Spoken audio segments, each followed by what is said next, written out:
ஆண் ஒருவர் ஏற்கனவே பாழடைந்த தீவில் 10 வருடங்களாக சிக்கிக் கொண்டுள்ளார். அந்த நாளில் திடீரென்று கடற்கரையில் ஒரு அழகிய பெண் தோன்றி அவர் ஆவலுடன் ஓடினார். மிகுந்த கவனத்துடன் அந்த பெண்ணை உயர்த்தினார். அவசரமாக அவரை முகாமுக்குள் கொண்டு செல்ல வேண்டும் என்று எண்ணினார். நமது அரிய அழகிய பெண்ணை வாழ வைப்பதற்காக அந்த ஆண் தினமும் கடலில் பெரிய நண்டுகளை பிடிக்க முயன்றார். பலமுறை தோல்வியுற்று விரக்தி அடைந்த போது திடீரென்று ஒரு கான்ப் நியர்பை வந்து சுற்றியது. அவன் அதோடுதான் திண்டாட்டம் செய்து அந்த கான்ப் சென்ற பாதையை கவனமாக தொடர்ந்தான்.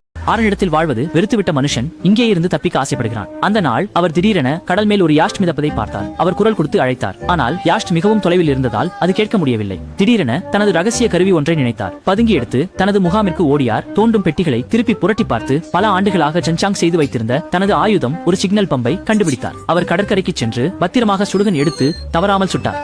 போய்விட்ட யாட் வாழ்க்கையை தவறவிட்ட மனிதன் மீண்டும் விட்டுவிட்ட வாழ்க்கையை கொண்டு ஆரம்பித்தான். மேலே பறந்து போகும் விமானம் அவனின் கவனத்தை ஈர்த்தது. அவன் மீண்டும் முழக்கத்துடன் கூச்சலிட்டான். தரையில் தானே எழுதிய காப்பாற்ற வேண்டிய சிக்னலை காட்டி, ஆனால் விமானம் இன்னும் வேகம் கூட்டியது. பதட்டமடைந்த மனிதன் நேரே நின்றான். இத்தன்மான பெரிய எழுத்துக்கள் உங்களுக்கு தெரியவில்லையா? அநேக வருடங்கள் கழித்து அந்த